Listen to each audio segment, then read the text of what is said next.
রাস্তার উপর একশো বেড়া এডি রাস্তার উপর রাখলে তো পড়বে। সকাল থেকে বইসা আছি, এখনো কোনো কাস্টমার নাই। এভাবে হইলে কিভাবে চলবো? ভাই, আপনি আমার লাইটটা ফালাই দিলেন কেন ভাই? রাস্তার উপর একশো বেড়া এডি রাস্তার উপর রাখলে তো পড়বে।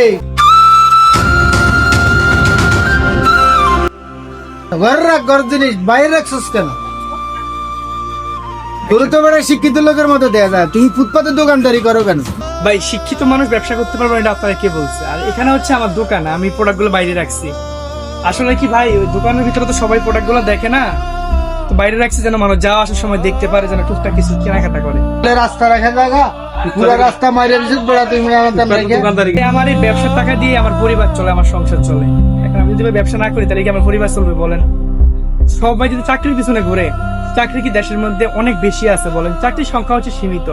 তো এই জন্য আমি ভাবলাম যে শিক্ষিত হয়ে কি করবো, আর চাকরি যেহেতু পাওয়া যায় না, তো ব্যবসা বাণিজ্য করি। হ্যালো, আমি আসতেছি। আচ্ছা, ফোন আইনে তো তুই বাচ্চা গেলি বুঝছ। হায় রে মানুষ, কিছু তো কিনলই না, অথচ সকালবেলায় ঝামেলা করে গেল।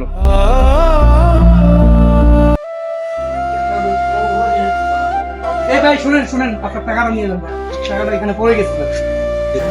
তোরা এত অপমান করলাম, তারপরে তুই আমার টাকা ফেরত দিলি? মানুষকে তার পেশা দিয়ে নয়, তার সততা দিয়ে বিচার করুন। কোনো পেশাই ছোট নয়।